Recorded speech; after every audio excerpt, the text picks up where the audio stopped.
Researchers have found almost 1,000 previously hidden Maya settlements in the tropical lowlands of what is now northern Guatemala. They did it with LiDAR, light detection and ranging lasers, which they used to scan areas from the air. The region we're talking about is pretty vast. All those structures and buildings they saw over there stretch across about 650 square miles. And these spots were supposedly occupied thousands of years ago. It seems all these structures were pretty densely packed, so people lived close to each other. They had at least 417 ancient villages, towns, and cities where they could identify boundaries. These structures and buildings were actually a part of a state that looked like a kingdom. Some of these settlements were built as sports courts, civic, ceremonial, and religious centers, and residential homes. There were also massive palaces, platforms, dams, pyramids, and causeways across that area. People who lived there also had reservoirs where they collected water.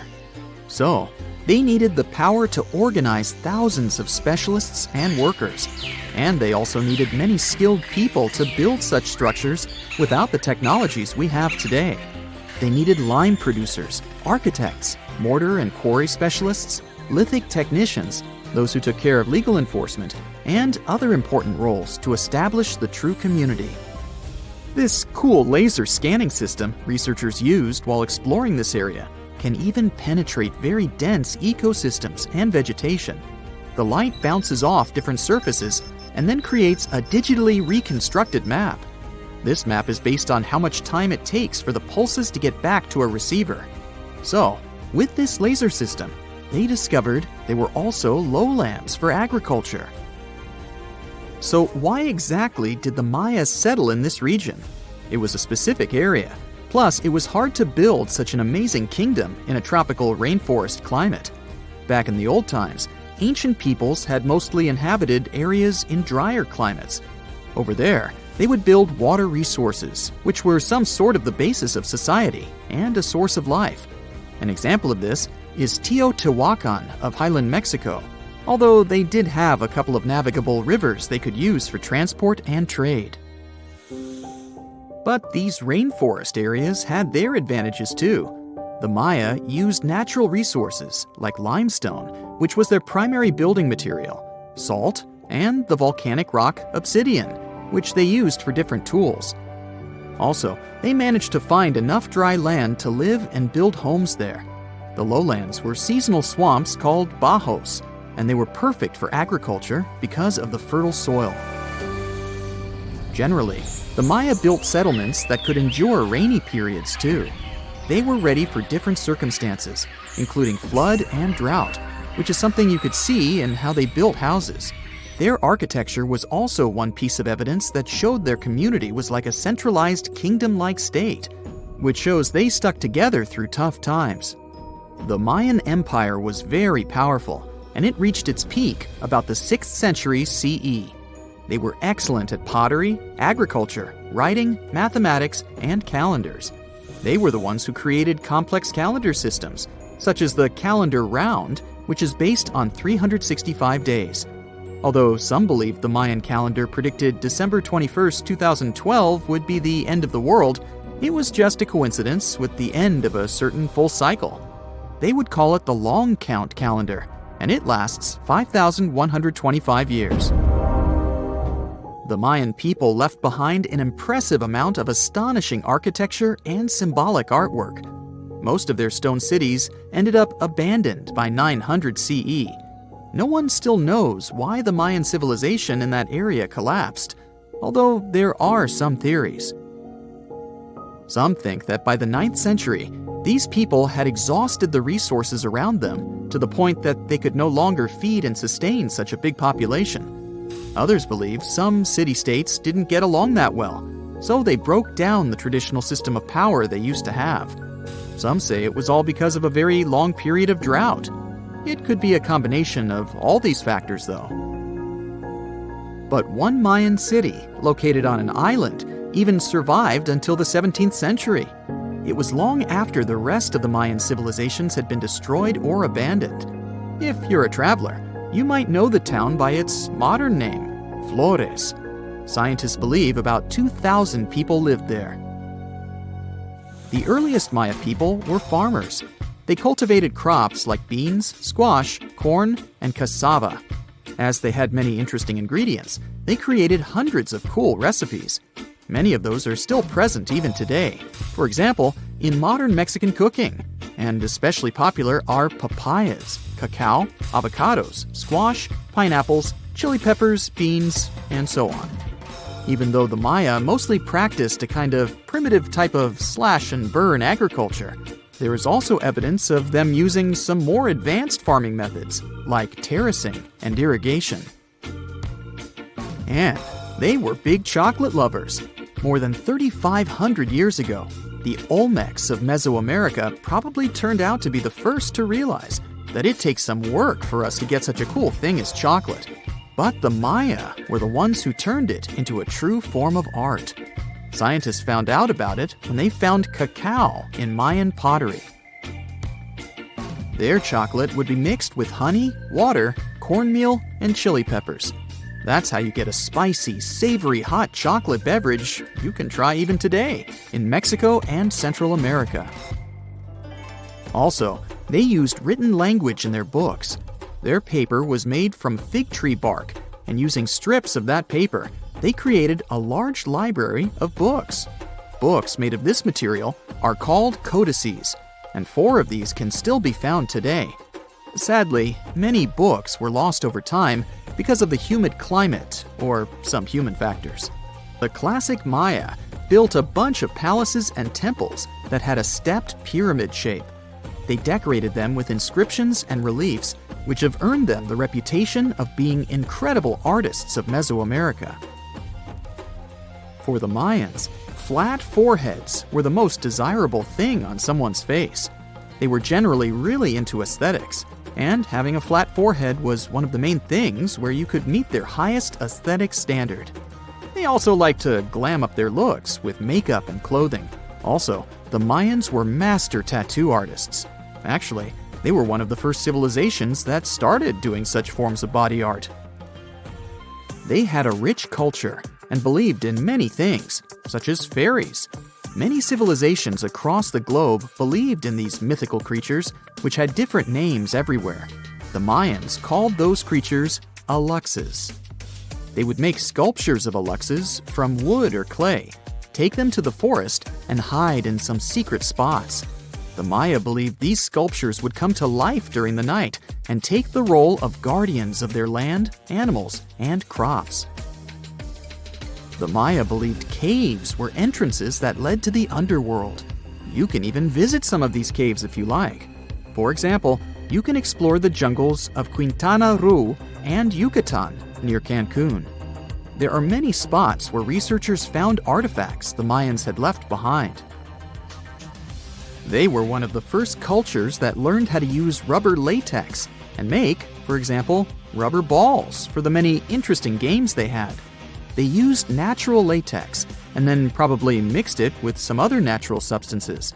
That's how they came up with the bouncy balls they played with. They also built cool steam baths. The Maya had structures made from stone that looked like something we know today as bathtubs. Plus, they were building heated stone structures we know as sweat houses. Researchers found these in El Salvador and Guatemala, and they were previously hidden under volcanic ash. So, imagine you're 15 and you get bored of playing video games.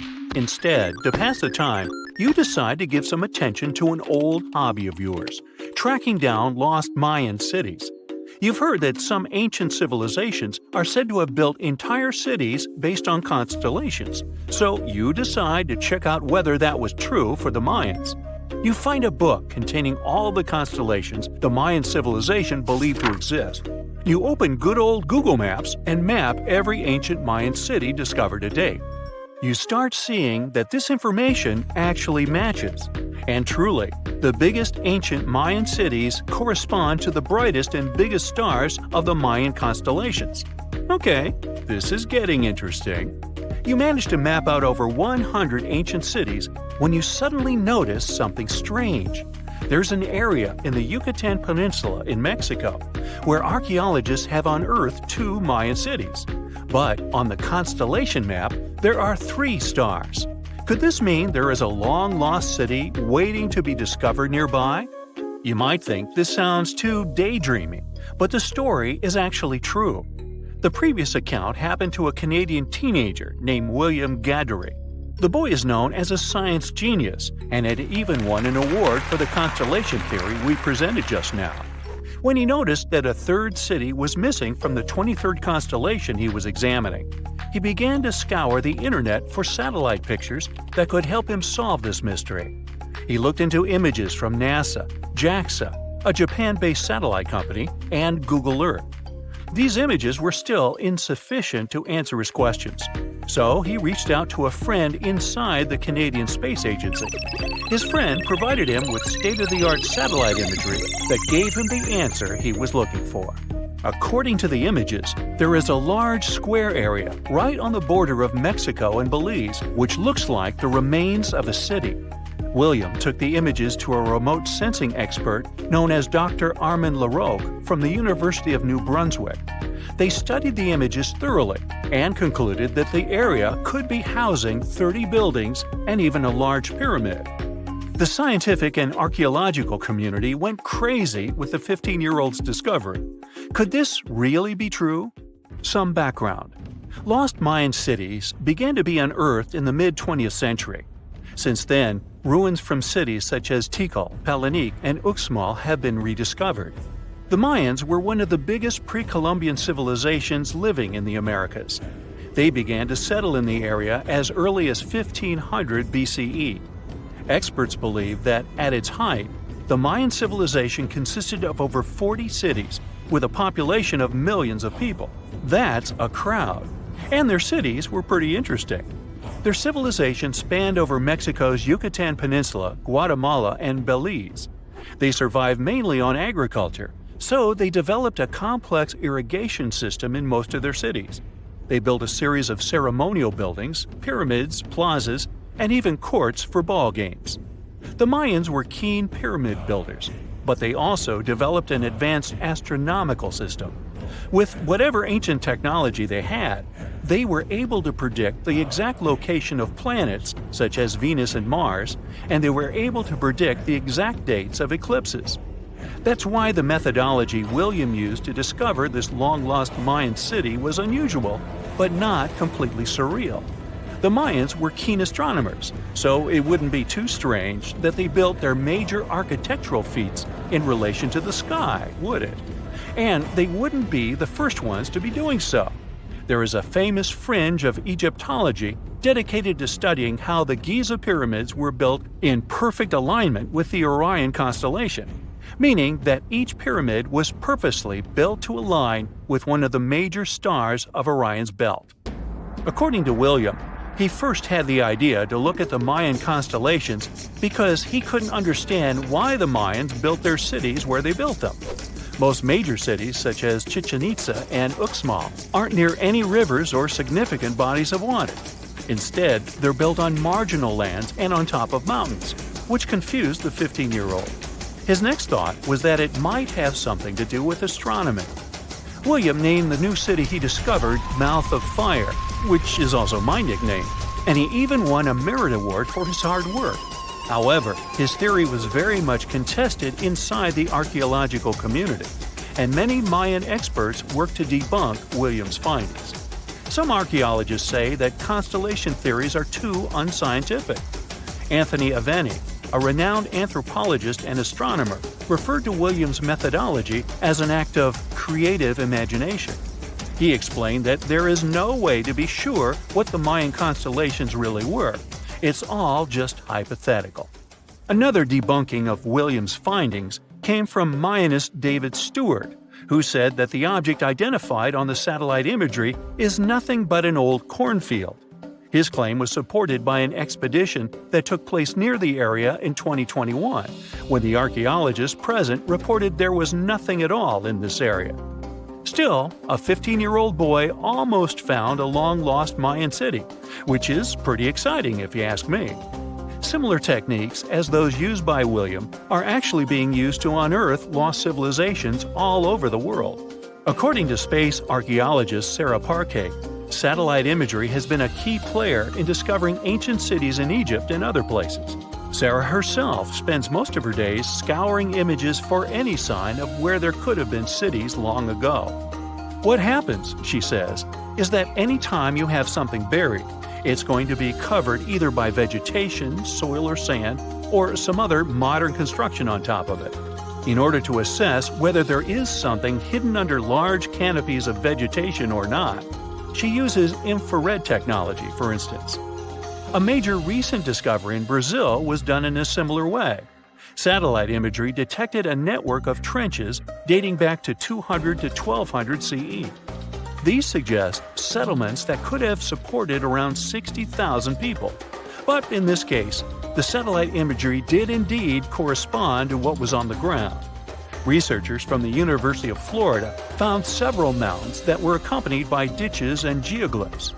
Archaeologists also found remnants of carefully designed walls, centered around plazas, much like the type of construction done by the ancient Mayans. Advances in satellite tech have also shed new light on long-discovered ancient Mayan cities, such as Tikal.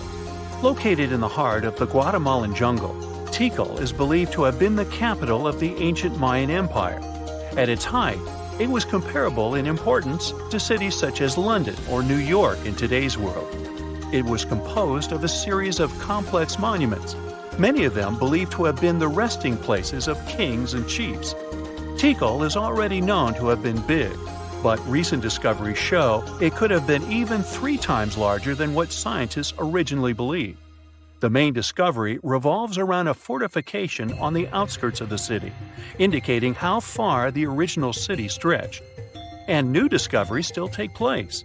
In 2017, researchers also unearthed new clues regarding the potential causes of the decline of the Mayan civilization. Using data from a site in Sewell, located 62 miles southwest of Tikal, scientists analyzed radiocarbon data from ceramics and archaeological excavations to extract new information about the sudden demise of this great civilization. The information shows that, instead of a sudden collapse, the Mayans most likely collapsed in waves of social instability and political crises. These events are believed to have deteriorated Mayan city centers and began causing the dispersion of the Mayan population. Well, it seems like it's a prime time to uncover ancient ruins. What do you say? Will you give it a try as well? You know, a lot happened in the first millennium CE. Sure, we're talking about 1,000 years worth of human history. If you'll remember from school, you'll know it was the time of the rise and fall of the Roman Empire. It was when humans saw the transition to the intense times of the Middle Ages. And some say it was the apex period of the Mayan civilization, all the way in Mesoamerica. But thanks to top-notch technological advancements, we can look at history a lot differently today. You see, archaeologists have found actual proof that the Mayan civilization may have started way before we think it did, and that since the beginning, their civilization was far from simple. To find out more about this, you'll have to tread deep into the Guatemalan rainforests. Are you down for the ride? Rainforests are dense and difficult to access. If you were an archaeologist, I'm betting you'd find them quite threatening as well. That's actually one of the reasons why we've been kept in the dark for so long when it comes to the truth about the Mayans. But take a look at this. You'd expect to see ruins like this in places like Portugal, England, or the United States. I'm talking about 130-foot wide roads, painted white to help travelers journey through the nighttime. For scale, these roads were about half the size of an American football field. Huge, huh? Scientists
canopies of forests.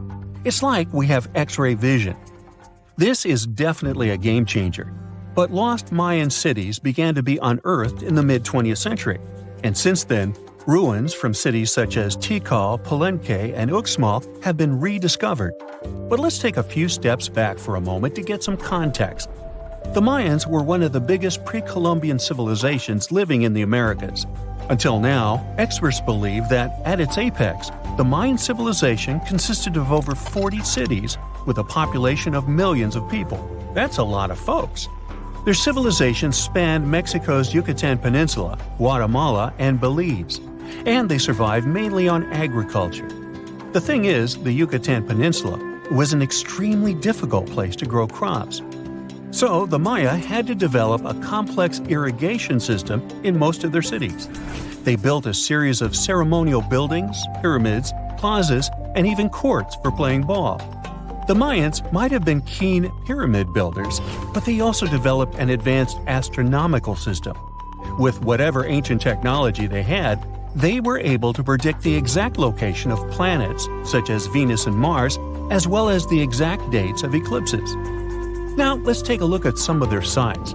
This is Tikal. Located at the heart of the Guatemalan jungle, Tikal is believed to have been the capital of the ancient Mayan.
Archaeologists have made some unusual discoveries on this site.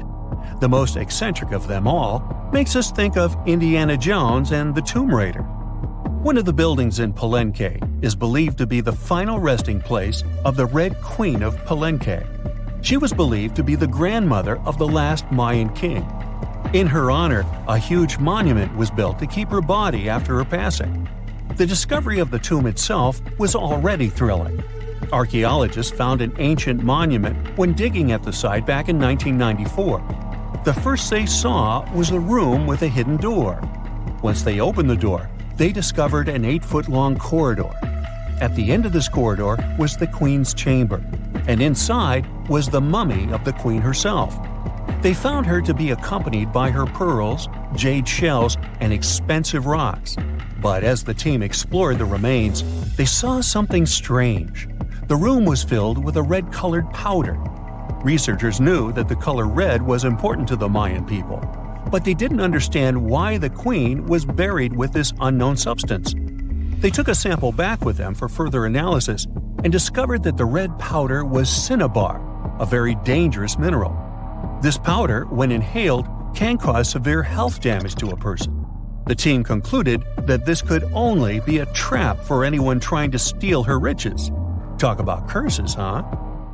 One thing that has always troubled researchers is the lack of evidence on the decline of this almighty empire. What could have been the cause of their demise? Was it a drought? Some disease? New research in 2017 did shed some light on this issue. Using data from a site called Ciobal, located southwest of Tikal, scientists analyzed radiocarbon data from ceramics and archaeological excavations to extract new information about the unexpected passing of this great civilization.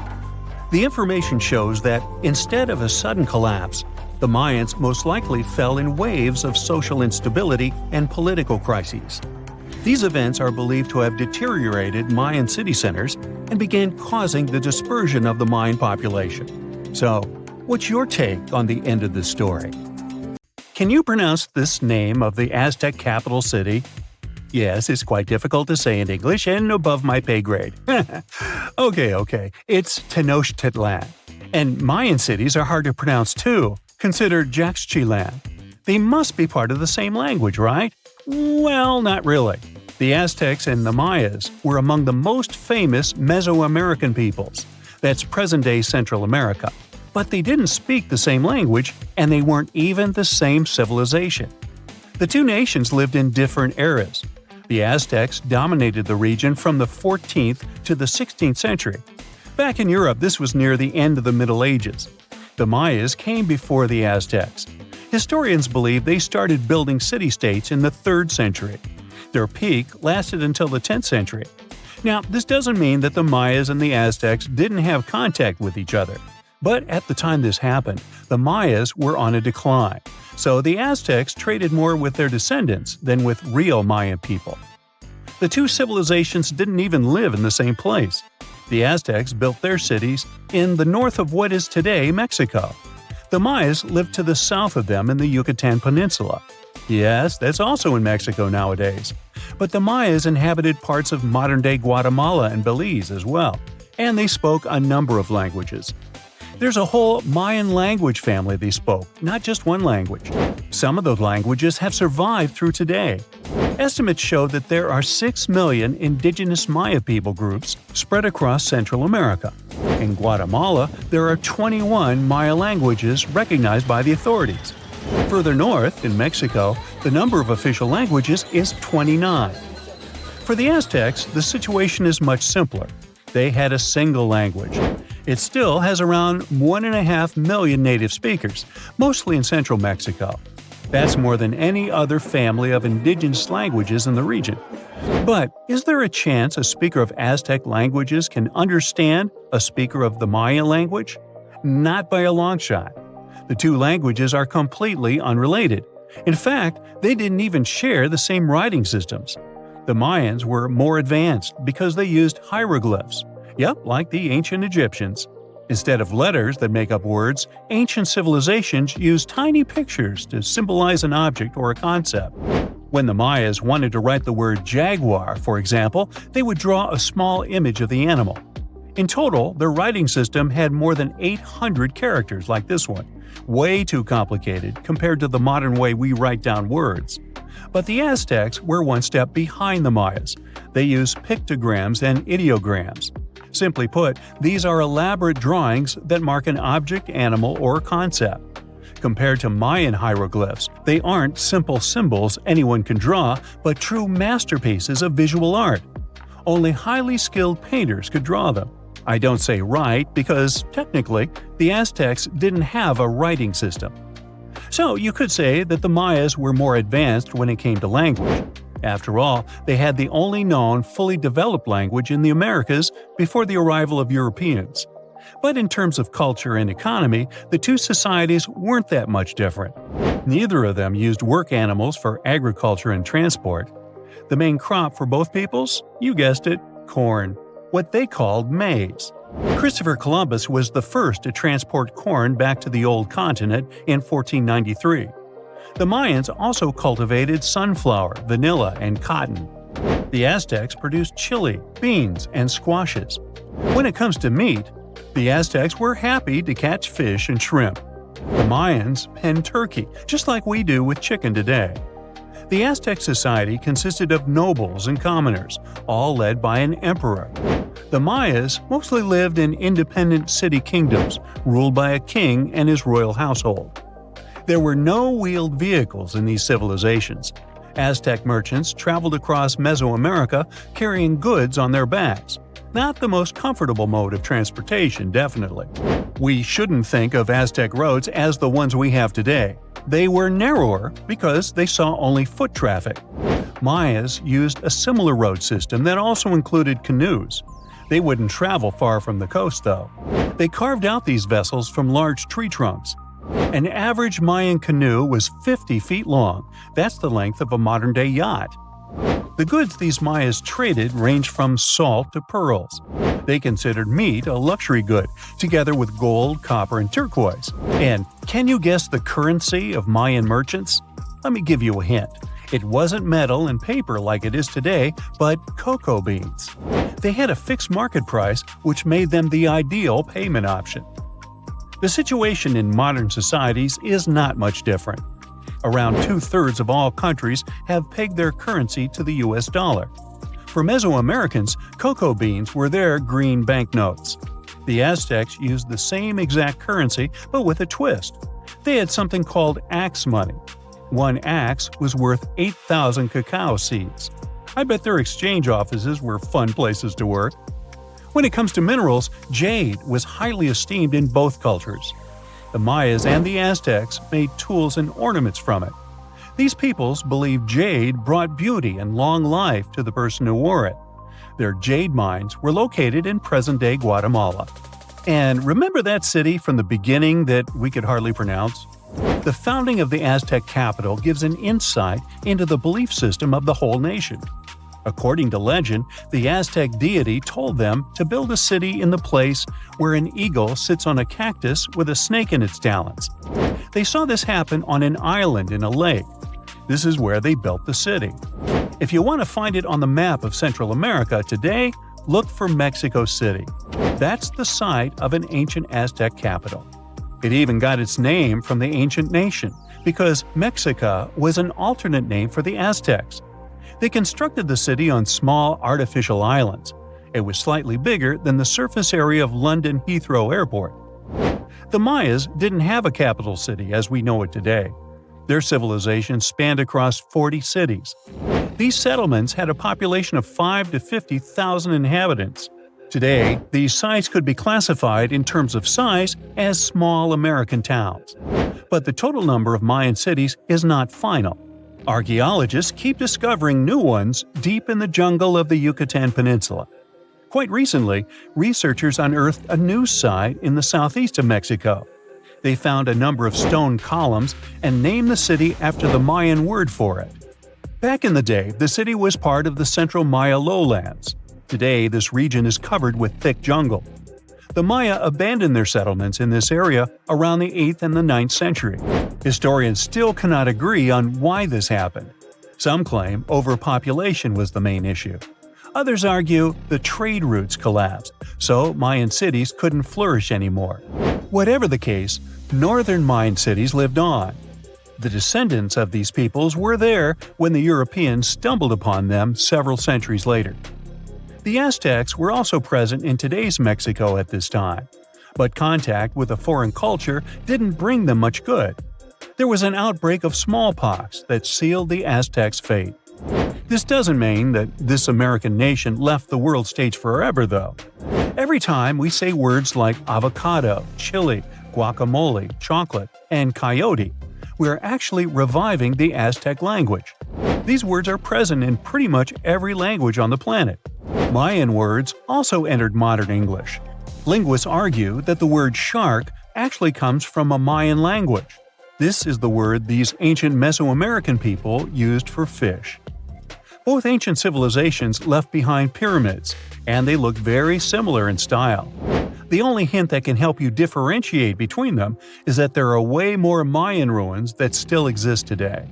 Finally, regarding maize, or corn as we call it, there's a story among the Maya descendants that their process of harvesting corn back then was called amazing. Get it? Maize? Corn?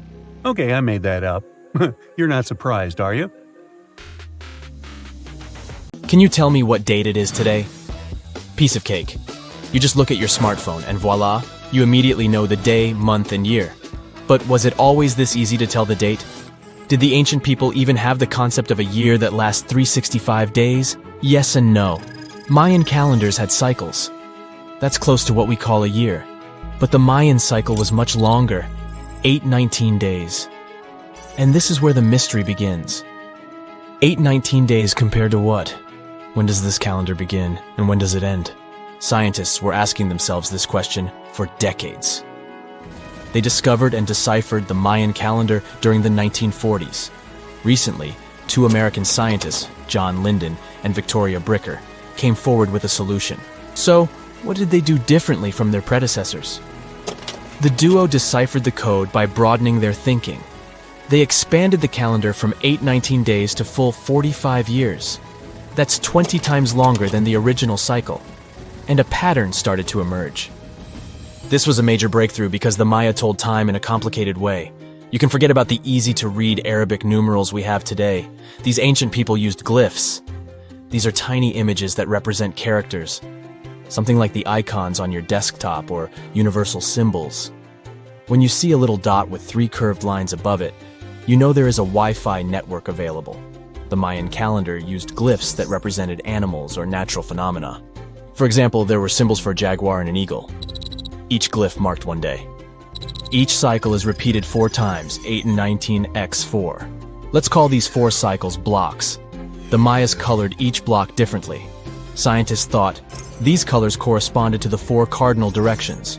Red was east, white, north. West was black, and finally, yellow marked south. But then the 1980s came. Yeah, this was a weird decade. The calculations were all wrong. Researchers determined that the colors were associated with the position of the sun in the sky. It turned out that the color yellow represented the highest point of the sun, which is called a zenith. White was the lowest point, called the nadir. It seems that the calendar showed just how good the ancient Mayas were at astronomy. This is most evident at Chichen Itza. This principal Mayan city is located on the Yucatan Peninsula, Mexico. There stands an impressive step pyramid. It is dedicated to the feathered serpent deity, and its alignment is perfect. Something marvelous happens here twice a year, during the equinoxes, March and September.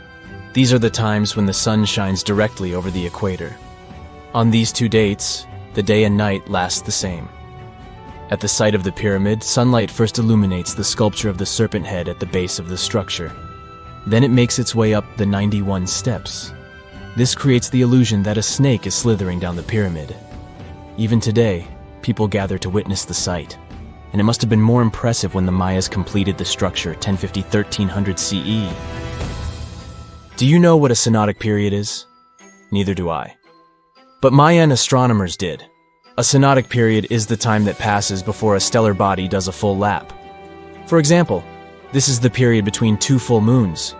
When you look from Earth, this period lasts roughly 30 days. And the Mayas were looking at the skies non-stop. They carefully noted the synodic periods of all planets. From Venus to Saturn, these ancient astronomers kept records of nearly all celestial bodies. But what does this have to do with their calendar? The American researchers' calculations revealed the link. Let's take the planet closest to the sun as an example, Mercury. Its synodic period is 117 days. Multiply that by 7 and you get which number? Exactly 8 to 19, 117 x 7 equals 819. Coincidence? Definitely not. Because synodic periods of other planets also neatly match the magical figure 819. But this is not visible from a single Mayan cycle. Scientists had to expand it several times to discover the pattern. There is a reason why no one could decipher the code for so long. They were focused on a single planet. The trick was to add the Mayan calculation for all the planets. Researchers just needed to see the bigger picture. This brings us to the year 2012. Can you remember that some people thought that the world would end on December 21st? That turned out to be a bust. We are alive and well now. But what started this false rumor? The Mayan calendar, of course. You see, these ancient people based their calendar on long periods of all the planets. That included a lot of complicated math and a lot of multiplying. This 2012 was simply the time when their cycle ended. It is known as the long count. This period is the same as our year. For the Mayas, 2012 was something like the 31st of December for us. Just an end of a cycle in which they measured time, so there was no need to panic. Those New Year's Eve parties might be a bit wild, but the world doesn't end on January 1st. The Mayas stretched more than their calendar. Rubber was the name of the game. Yes, you've heard it correctly. These ancient people were making different grades of rubber 3,000 years before one famous American did, Charles Goodyear. They would extract natural latex from the rubber tree. This is a milky substance that can be turned into rubber. And they weren't the only ones. Scientists found evidence that their neighbors, the Aztecs and the Olmecs, did the same. But what did they do with rubber? They didn't need car tires, definitely. But it's cool to have a nice pair of sandals for the beach. The Spanish wrote about rubber sole footwear that natives wore. Sadly, scientists still haven't found them. That would be a big step for archaeology. So the Maya were playful with rubber, literally. Researchers guessed that they produced balls from latex. These were bouncy and ranged in size from a softball to a soccer ball. A typical Mayan ball game, pits, involved 2 hoops. You must be thinking basketball, but not quite. The hoops were set on walls, 23 feet high. Compare that to the NBA standard of 10 feet. And the hoop was the other way around. There is also a sweet side to the story of the Mayas. These ancient people enjoyed chocolate. In fact, the modern word chocolate probably comes from their language, xocolotl. This meant bitter water. Okay, you get the bitter part, but why water? The Mayas didn't produce chocolate in the form we know it today. They didn't make bars of chocolate, they drank it. Smashed cocoa beans made for excellent drinks. The Mayas perfected the mixture over time and even added spices. Anyone up for a fiery chocolate drink with stew peppers and cornmeal? Who knows, maybe this beverage actually tasted well. Cocoa beans were sacred and used as a currency. Researchers believe all social classes got to enjoy it. Free chocolate for all sounds nice even today. But where did the Mayas get clean water for their cocoa drinks? From the oldest known filtration system in the Western Hemisphere. It was based on zeolite. These are minerals that contain aluminum and silicone compounds. And guess what? Modern air and water purifiers still use this material. Mayan tech wins yet again. Back in Europe, Roger Bacon developed a sand filtration system in 1627, some 1,800 years after the Mayas. But what about regions without rivers, lakes, or springs? Mayan engineers had it all figured out. Rainwater. They would carve out large reservoirs in the limestone bedrock. Then, they would coat these underground caves with a layer of a watertight material. The final step was to make small channels that collected water from the hills above. Scientists estimated that just one of these reservoirs could hold on average 10,000 gallons of rainwater, enough to fill 55 modern hot tubs. Now, the next time you travel the world on Google Maps, check out this lake in Finland that is shaped just like the country itself.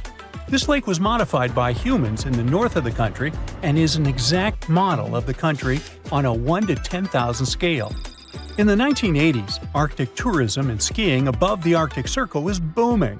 A local company decided to build a hotel and plenty of holiday cabins here. The pond, shaped like Finland, was supposed to bring more tourists to the area. They managed to finish it in just 1 week with 2 excavators, a tape measure, and a few sticks. And I must say, they did a great job. If you don't like long elevators, head to Hanover, Germany. One of the outdoor elevators there only travels for a few inches, and the whole experience takes a few seconds. It has become a real star on social media after some tourists posted footage of it, so you might have to wait in line to enjoy your short ride. In case you're wondering what's the point of this elevator, well, it's installed at the local train station. Every inch counts when you're traveling with heavy luggage or have limited mobility, so it's a good way to navigate within the station. Gummy bear fans, you might want to know that your favorite chewy treat has enough energy in it to start a fire show. If you drop 1 gummy bear into an ignition tube with a small amount of molten potassium or sodium chlorate in it, it will quickly disappear in a ball of fire with an impressive fume cloud. First, potassium chlorate melts. Then the melted potassium chlorate breaks down and releases oxygen. The sugar in the gummy bear burns quickly, turning into carbon dioxide and water, which gives off a lot of energy. After everything cools down, you can look at what's left. The black stuff is unburned carbon, the white solid is potassium chloride, and the caramel-looking stuff is partially burned sugar. So we only have 6 muscles in our outer ear, and cats have an impressive 32. That's why they can rotate their ears 180 degrees and use them to show their current mood. If you see the ears are upright and facing forward, you have one happy cat. If the ears are rotated to the sides, sort of like airplane wings, or angled backward, your kitty must be really stressed or afraid of something. Ears held low or rotated to the sides could be a sign the cat is sick, so watch out for those. A stray dog in Brazil got a job as a professional car consultant at a local Hyundai dealership. The company manager noticed a stray pup next to the dealership and started leaving food and water for his new friend. Other staff members also fell in love with the pup and finally decided to adopt him. The doggy got a home, a job, and the name Tucson after Hyundai's popular compact SUV. Tucson's job includes wearing a tie, getting behind the wheel, and winning over the hearts of customers. You can see from the company's social media that he excels at all these tasks. In Mexico, they like to spice up mango and citrus fruits with salt and chili pepper. You can try mango with a shrimp taste in the Philippines and salted watermelon in the southern states. When you're eating a sweet fruit sprinkled with salt, you'll notice the salty flavor with the first bite, and the sweet fruity taste follows a bit later. And when you get used to it, it feels as juicy and amazing as ever. It's most likely because salt affects the sweet taste receptor for sugar, and then the real magic happens on a molecular level. You can try and put salt on any fruit you like, but the effect will be different. Salt can make sweeter fruits like cherries and strawberries even sweeter and balance the flavor of grapefruit, pineapple, and watermelon. Now, back in 1956, long before the first dating apps were a thing, or apps in general, a Swedish sailor named Ake Viking decided to ask the sea for help to find a soulmate. He put a short message to someone beautiful and far away in a bottle and let it travel the world. 2 years later, he received a reply from a girl named Paulina from Sicily. She wrote that she wasn't really beautiful, but she thought it was super cool that the bottle had covered such a huge distance. That's why she decided to let the sender know she had found it. Well, they became pen pals, and after a while, you guessed it, Viking moved to Sicily to marry his one and only Paulina. That unique pattern on your fingertips stays with you for your entire life. If you happen to damage your fingerprint somehow, or develop some skin condition that can change them, they'll still grow back within a month. As you grow older, the skin on your fingertips becomes less elastic and the ridges get thicker, but the pattern still doesn't change. It just becomes harder to scan. If you work as a bricklayer, though, or have to handle certain chemicals, you might lose some details in your beautiful natural pattern. But no worries, once you stop doing those activities, you'll get your fingertips back. Unless maybe you're a meat cutter. If you still believe in the 5-second rule, there's some bad news for you. When your food hits the floor, it instantly becomes a bacteria magnet. Researchers discovered that moisture, surface type, and contact time all play a role in how badly contaminated your food will get. Food with high moisture levels, like juicy watermelon, are more likely to get in trouble fast. In a different study, researchers swabbed the floors around the University of Illinois in a lab, hall, dormitory, and cafeteria to see how many organisms they could find. Even on dry, sterile surfaces, germs relocated onto cookies and gummy bears in less than 5 seconds. For some foods, it took less than 1 second for the transfer to begin.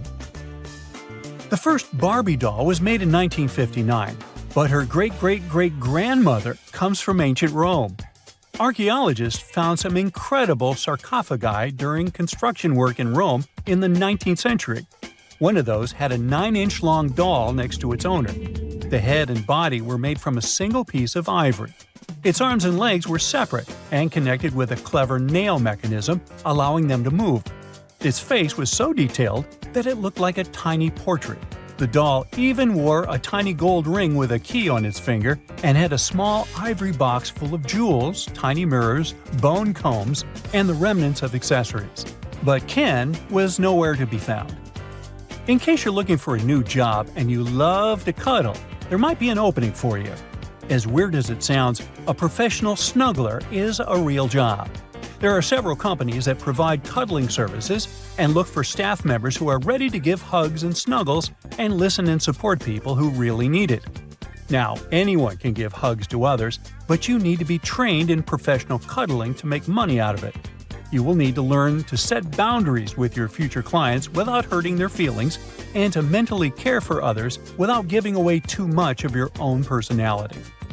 Famous scientist Nikola Tesla knew that the whole world would go wireless back in 1900. He mentioned that devices no larger than a watch would be able to transfer signals precisely. Back then, it was a revolutionary idea the scientist got while conducting experiments at one of his labs. Tesla was so confident about the success of his idea that he even convinced famous banker J.P. Morgan to invest money in his project. The World Wireless System involved a tower shaped like a mushroom on the shores of Long Island. It was supposed to transmit messages, phone calls, and images to ships across the Atlantic Ocean. Sadly, because of financial issues, the tower was never finished. Oh well, it all turned out now, didn't it? Imagine discovering an ancient city without leaving the comfort of your home. In 1963, a man in the Nevşehir province of Turkey did exactly that. He was renovating his house. He knocked down a wall in his basement and found a mysterious room. He continued digging and saw a tunnel. This is how Derinkuyu underground city was found. Derinkuyu is one of the deepest multi-level underground settlements of Cappadocia and in all of Turkey. This engineering masterpiece has 8 levels. The inhabitants living on those floors had access to cellars, storage areas, chapels, a school, a study room, and other structures. All floors are connected by an extensive network of tunnels. It's believed that the underground city was built as a shelter. You can't see the construction from the outside. Its depth is approximately 279 feet. The complex was large enough to shelter about 20,000 people, plus their livestock and food supplies. There's also a 180-foot ventilation shaft. People used it both for ventilation and as a well. The well supplied water both to the villagers living on the surface and to those hiding in the underground city. Interestingly, those living on the bottom levels were able to cut off the water supply for the upper and ground levels. This kept the water safe from potential poisoning. The place was designed for protection. The tunnels could be blocked from the inside with huge round rolling stone doors. The passageways were extremely narrow. Potential invaders had to enter the tunnels one at a time. Seems like they thought of everything in the 7th century BCE. Archaeologists believed the Phrygians were the ones who first built the levels. After them, the structure was used and enhanced in Roman times. This was when the chapels were added. The golden time of Derinkuyu, however, was during the Byzantine era. But how did these people manage to create such tunnels? Well, the rock they carved them into wasn't usual. It was soft volcanic rock. It appeared due to a geological process that began millions of years ago. Volcanic eruptions covered the area in thick ash. It then solidified into this soft rock. When the natural forces of wind and water eroded softer parts, only hard elements remained. Fun fact, fairy chimneys are also made of intricately shaped volcanic soft rock, but they formed naturally without any human intervention. I'm still in Turkey, but this time, my destination is Çanakkale, where a myth came to life. For 3,000 years, people believed that Homer's Iliad was fiction and that Troy never existed. In 1863, everything changed. Expatriate Frank Calvert discovered ancient ruins in western Turkey. He was convinced they belonged to the ancient city of Troy. Heinrich Schliemann examined this area in 1868. That's when Troy saw sunlight again after all those centuries. Troy has complex layers. Over the years, 9 ancient cities were built on top of one another. Historians say that the area was strategically located between Europe and Asia, so it became a prosperous trade and cultural center.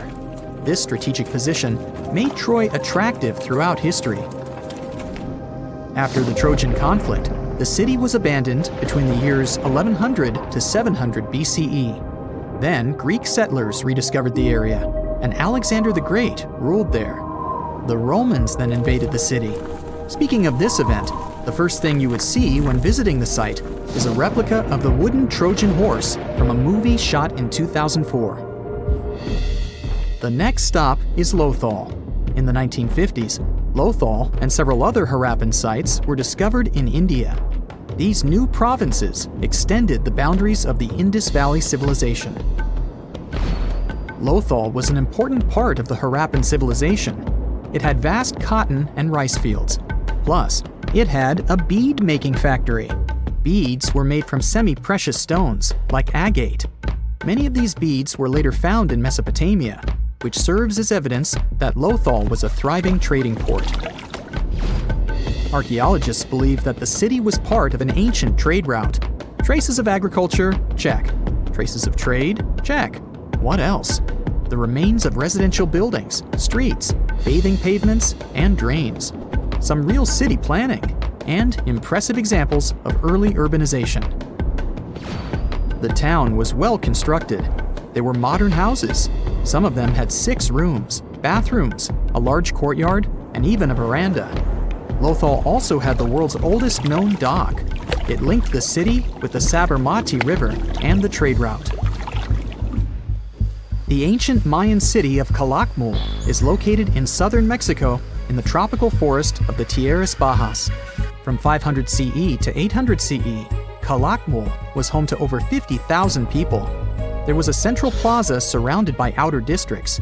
And if we count both the inhabitants of all those outer areas and those who lived in the center, Calakmul had a population of more than 1.5 million people. It was a city that was habitable for 12 centuries. It's believed that the place had more constructions than any other excavated Maya settlements in the region.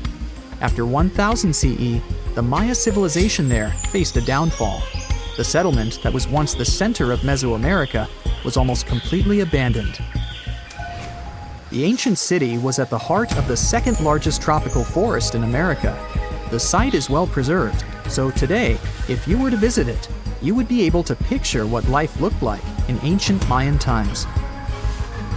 The city remains include architectural complexes and sculpted monuments, defensive systems, quarries, water management features, agricultural terraces, massive temple pyramids, and palaces, not to mention a variety of body ornaments and other accompanying objects.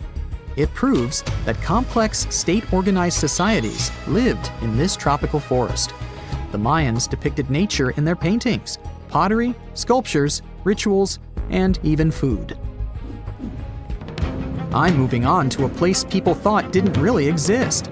The city of Thonis Heracleion appeared only in a few inscriptions and ancient texts.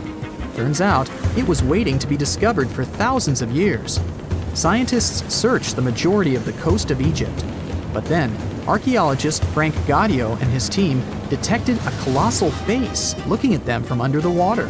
The ancient city of Heracleion was discovered completely submerged 4 miles off Alexandria's coast. In the ruins of the lost city, there were 64 ships, 700 anchors, and a treasure trove of gold coins. Archaeologists consider a 16-foot tall statue and the temple remains the most important findings discovered by the expedition. Back then, the city had ceremonies and celebrations that took place in the Temple of Amun. The ruins and artifacts were made from granite and diorite, so they were in good condition even after having been in contact with water for centuries. They give people a glimpse into what life was like 2,300 years ago in one of the most important trade ports of the world. The city had a network of canals. You can think of it as an ancient Egyptian Venice. The canals linked many separate harbors and anchorages. Towers, temples, houses, and other structures were also linked by bridges. Thonis Heracleion was the country's main port for international trade and the collection of taxes. No one really knows how the city ended up submerged, but archaeologists connect it with natural causes. At the end of the 2nd century BCE, most probably after a flood, Heracleion got covered with water. Then, Alexandria, the city founded by Alexander the Great, became more glorious than Heraclion. Before Alexandria's fame, Heraclion was the main port of entry to Egypt. So, after the disaster, many ships heading for Heraclion had to change their route and go to Alexandria. Heraclion lost its glory until its rediscovery in 1933. Mesa Verde is an American national park in Colorado. The park is the largest archaeological preserve in the U.S., with more than 5,000 sites, including 600 cliff dwellings. Mesa Verde means green table in Spanish. The name comes from the shape of the mountains in the area, with flat tops and steep sides. The park is an ancestral Puebloan archaeological site. Starting from 7500 BCE, a group of nomadic Paleo-Indians seasonally lived in Mesa Verde. They were hunters, gatherers, and crop farmers. They built the first pueblos in the region. By the end of the 12th century, the Mesa Verdeans began constructing massive cliff dwellings, which are now the best-known structures in the park. The Easter Island giant heads are so popular that they even have their own emoji.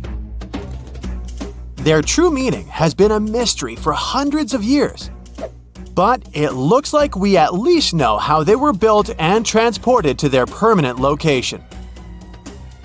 The Moai statues consist of 3 parts: a large yellow body, a red hat or top knot, and white inset eyes with a coral iris. Around 1,000 of them were created. The main bodies of most of the statues were made out of volcanic tuff from a local quarry in what used to be a volcano. The material is easy to carve, but not so easy to transport. That's probably why researchers found over 300 unfinished moai back in the quarry. The rest of them stand in various locations, facing the villages as if watching over the locals. So, it looks like the statues were carved lying on their backs.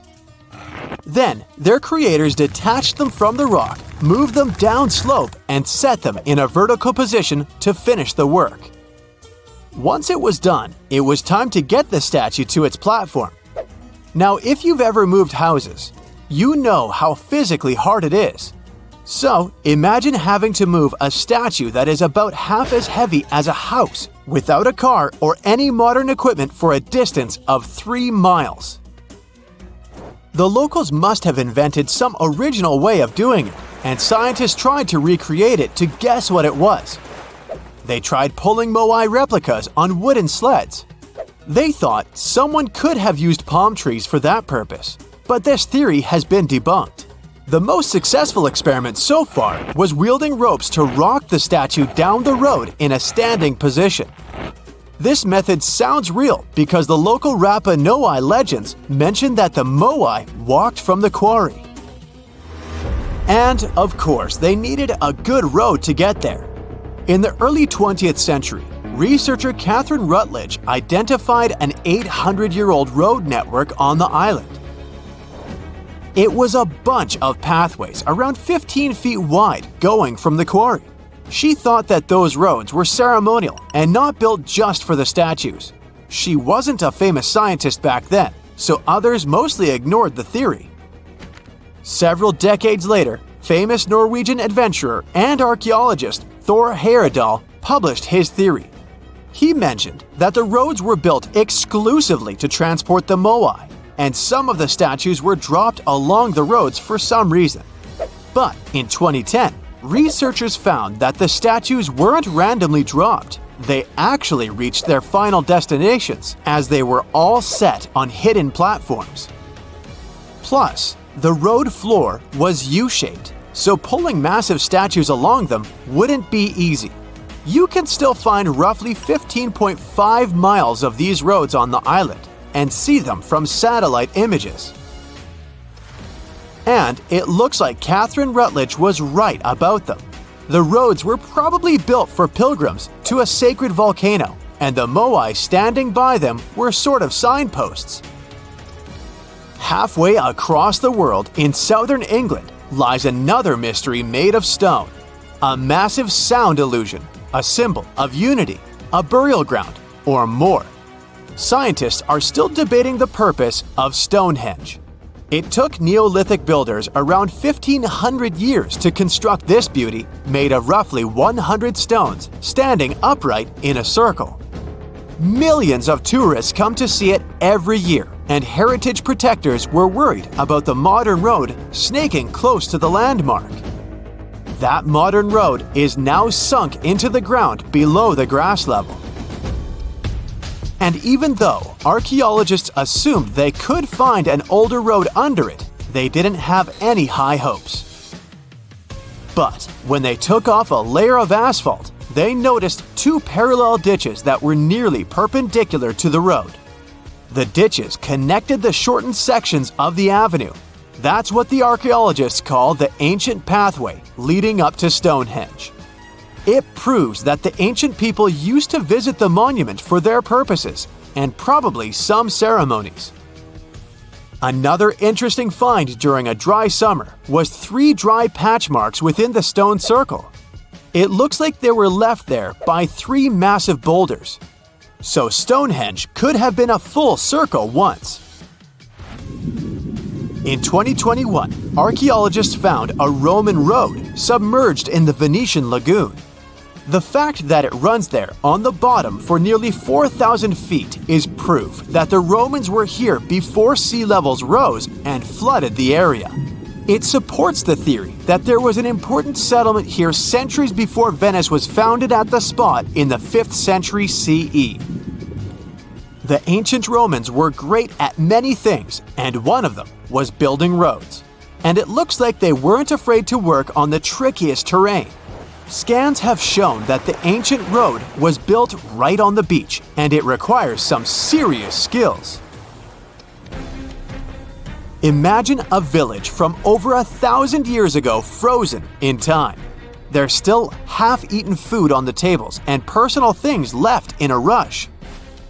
It's all preserved so well because it's covered by volcanic ash. Researchers found this village in 2011 in modern-day El Salvador. They believe there was a mass celebration in a Maya village called Seren over 1,400 years ago. The whole village was there, preparing the main temple for a ritual when a nearby volcano erupted. The 200-plus residents had no time to rush back to their homes. To save their lives, they had to flee the plaza and run south on a raised road called Sacbe. They managed to escape from the plumes of volcanic ash. In addition to being a superhero and saving all the people, the road had another cool feature. All Sacbe roads had an outer layer of stones, but this one was made of ash. Ironic, isn't it? It proves that the Maya people didn't only use stones to build their roads. Archaeologists discovered several coins in Jerusalem when they were excavating an old street. When they saw the minting dates, they realized the road was built when Pontius Pilate was the Roman governor of Judea. Since he was the local ruler, it's almost clear that he gave the order to build the road. The pilgrims most likely used this road to reach the Temple Mount for worship. The pathway, which was laid with over 10,000 tons of limestone, was almost as broad as a London bus is long. It had been there for 2,000 years. It's not common that you find such a luxurious road, and it's not clear why a Roman governor would spend so much money on the road. It was probably his attempt to make the city's population like him. Plus, it was a great way to show he had both money and influence. The Old North Trail is an ancient highway that the inhabitants of North America used for 10,000 years, first on foot, then with dogs, and finally with horses. The first travelers moved around the continent down its paths for thousands of miles long before the first Europeans arrived, and even during the last ice age. They used it to carry trade goods, visit relatives, find a mate, or just explore. Researchers keep finding evidence that the stories and legends of the Blackfoot Indians about this trail are real. And it could be even the road that served one of the most massive human migrations. The people who crossed from Asia on the Bering Land Bridge about 15,000 years ago and settled in North America might have used the ice-free corridor along the Rockies, which later became a part of the trail. The Nakasendo Highway was built in the 17th century during the Edo period of Japanese history to link Kyoto and Tokyo. The 310-mile-long road runs across mountain ranges and down onto the plain. It was one of the 5 main roads used by the feudal lords and their families to travel to the capital. There were 69 post stations on the route where travelers could stay overnight. The road was built for horses and pedestrians, as the Japanese didn't use carts. You can still walk parts of the route.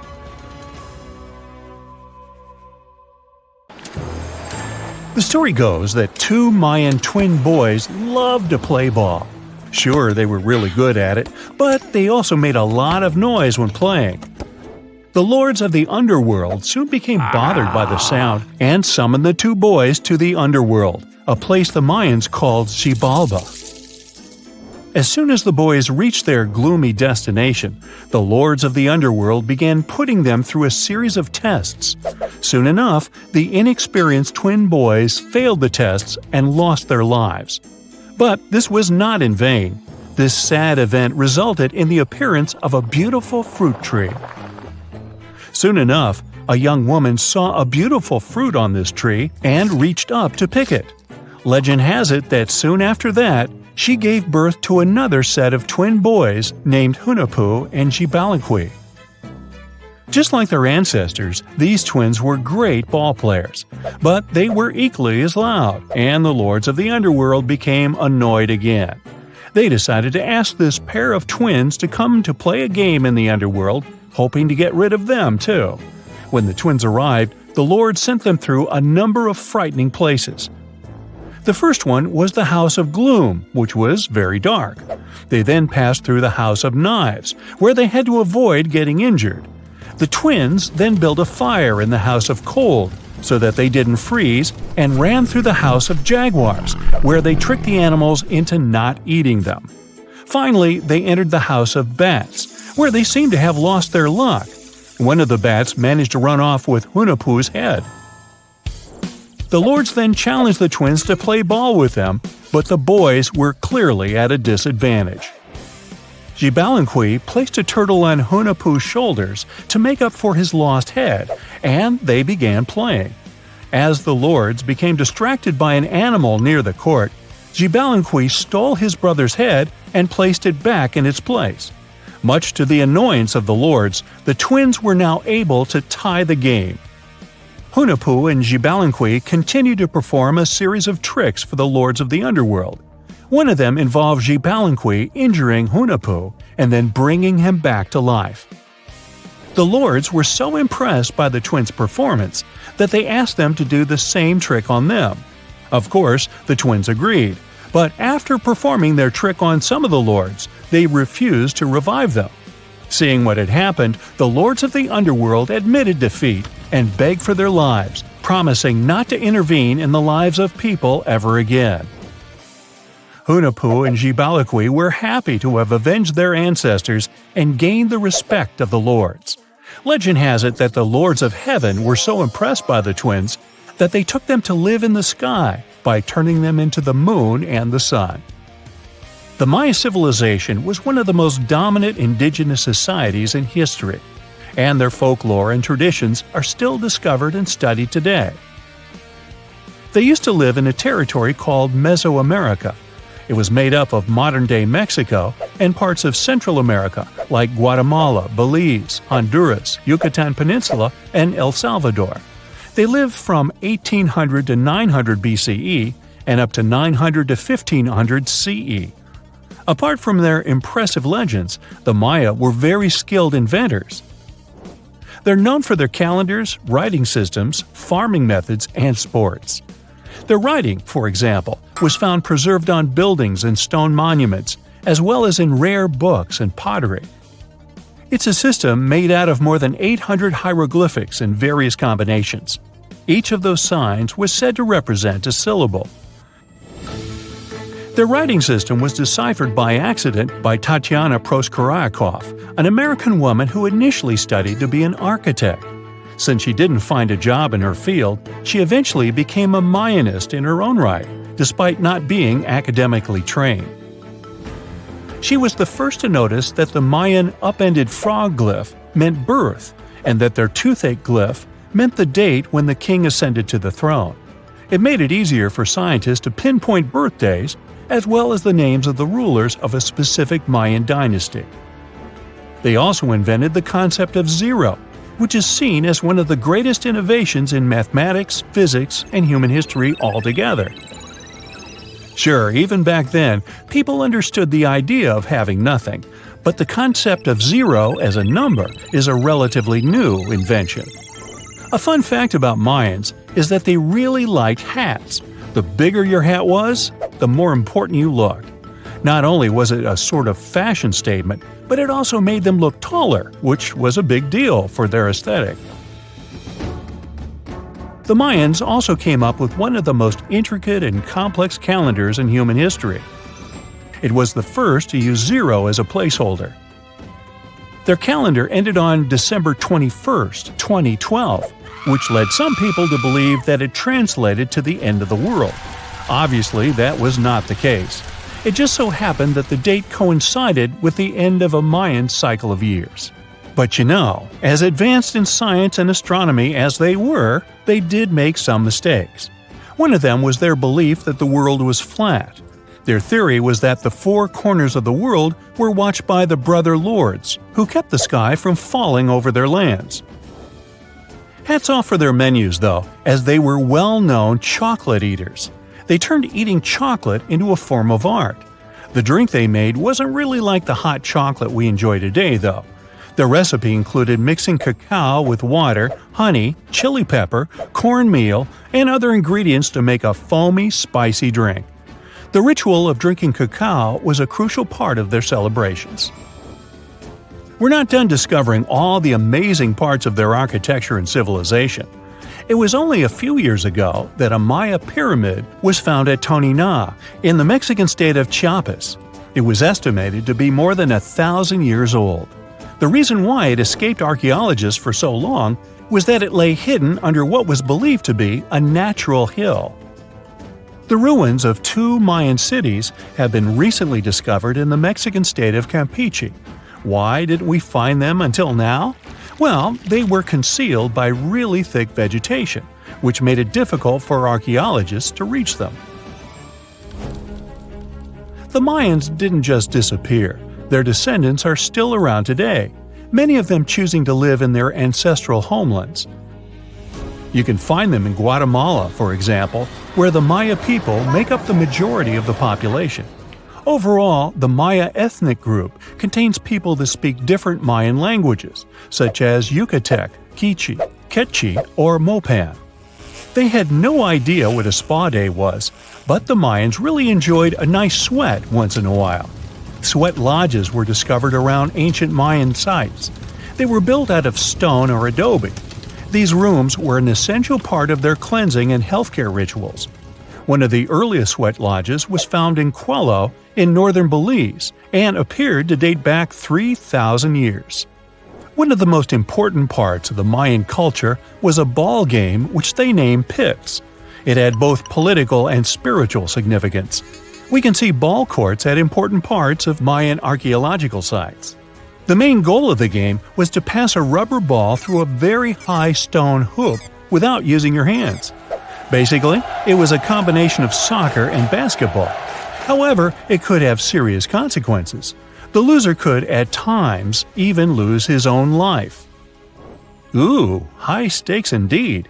Because of this game and the need for bouncy balls, the Mayan people were some of the first cultures to use rubber. They made it using natural latex. There were different kinds of rubber depending on what natural substances the latex was mixed with. And that, my friend, is the way the ball bounces. Sorry, but you know me, I just couldn't resist. Imagine you could spend an entire week scanning ancient ruins and taking photographs of the world's most surreal archaeological sites. Would you be up for it? So, let's do some digging. The first stop on your busy itinerary is Southeast Asia. It's home to some pretty cool ruins. You start in Bagan, located in the hinterlands of Myanmar. There are many ways to visit the site, and you're glad you've booked 2 different experiences. The first one is a hot air balloon trip at sunrise. Right before dawn, you board the balloon, and as soon as the sun starts to appear on the horizon, you begin your flight over the marvelous area. As the sun rises, it glistens on more than 2,000 conic-shaped golden structures. The hot air balloon ride is quick, but it gives you unparalleled views of all the 40 miles over which the site sprawls. Back on land, you rent a bicycle and roam the village of ruins. Some of them are open and allow you to peep inside. These magnificent ruins were built between the 11th and 13th century CE and were mainly places of worship. There were originally over 10,000 buildings, but they were gradually deteriorating over time due to earthquakes. Thankfully, the site became a UNESCO World Heritage Site back in 2015 and has since been preserved. Up next, you catch a flight to Cambodia. You take some time to visit Angkor, the world-famous archaeological site nestled deep within the jungle. Good thing you've brought bug spray with you. The city of Angkor was once the capital of the Khmer Empire from the 9th to 15th century. FYI, the word Angkor means capital city in the Khmer language. The city was founded by King Yasovarman I, and it became one of the largest cities in the pre-industrial world. Researchers say nearly 1 million people lived there. Until today, Angkor is admired for its stunning architecture. The Khmer style is recognized in the use of huge blocks of sandstone. The towers are believed to have been once decorated with gold. But today, the site is a maze of vine-covered temples. The city was abandoned in 1431 and wasn't rediscovered until the 1840s.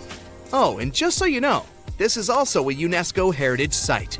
It became one in 1992, in case you want to brag to your friends about your culturally rich adventures in the future. Now, your trip continues in Egypt. You're here to visit the Karnak Temple in the city of Luxor. You opt for the most unusual way to get to Luxor. That is, a boat ride down the Nile River. Leaving Cairo, you head south until you reach the famous ancient city.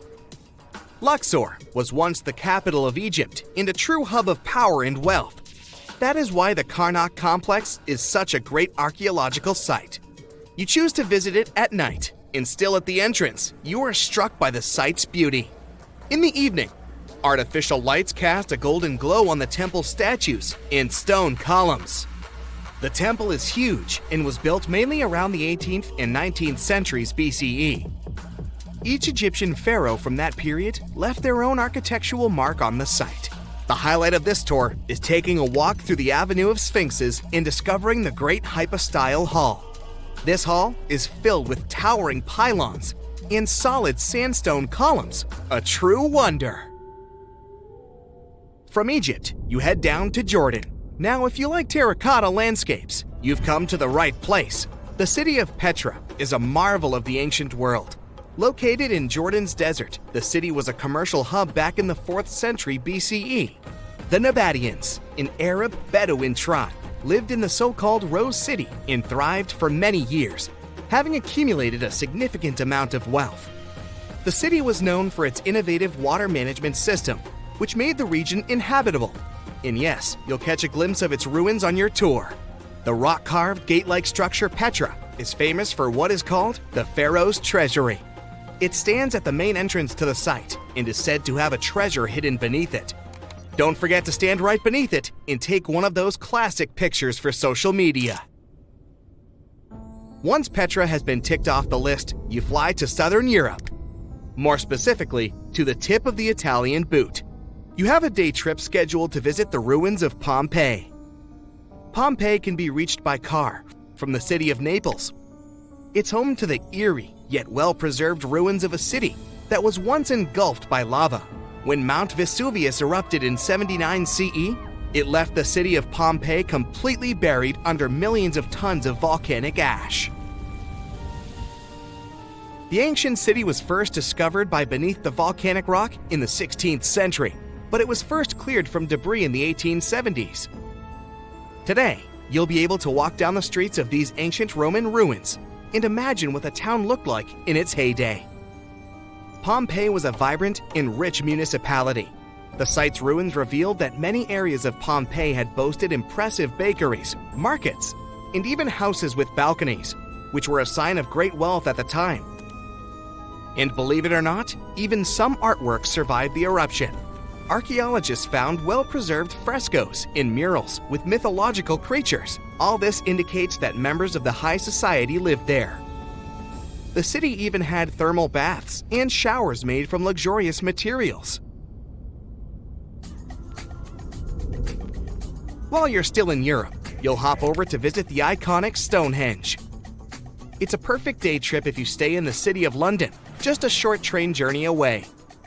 Stonehenge dots the Salisbury Plain in Wiltshire, England, and is one of the world's most recognized ancient ruins. More than 5,000 years old, these curious stone rings are some of the oldest stone structures on the planet. Created out of sandstone, they are shrouded in misery. Who built them and why is still largely unknown.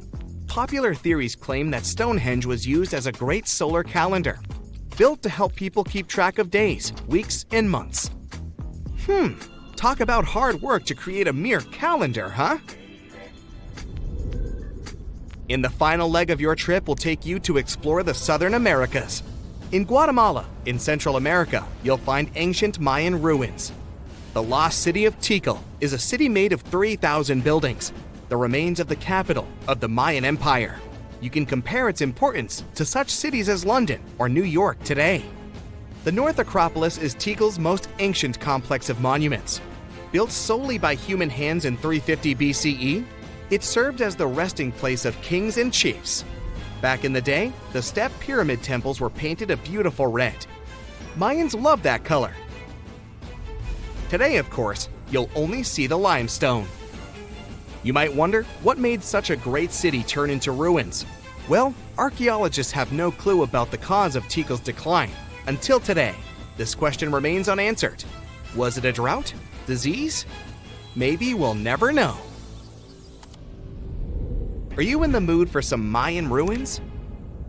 Chichen Itza is an archaeological site with the best preserved pyramids on Earth. Located in Mexico's Yucatan state, this Mayan city is well over 1,500 years old. At its peak, it was home to 35,000 people. The site covers 1.9 square miles and has many ruins spread throughout it. The highlight is El Castilla, a tremendous step temple, rising 80 feet above the ground. Its most peculiar feature is that it has 91 steps on each of its 4 sides, including the upper platform, which makes for 365 steps, the same as the number of days in the solar year. Phew, what an intense trip. Time to head home now and soak it all in. See you next time. The conditions on this mysterious island might teach us how we can live on Mars one day. Devon Island is, to this day, the largest uninhabited island on our planet. It's located in the Canadian Arctic archipelago, and it's easy to see why people find it impossible to make a home here. The soil stays frozen throughout the seasons. The eastern part of the island is covered by a thick ice cap all year round.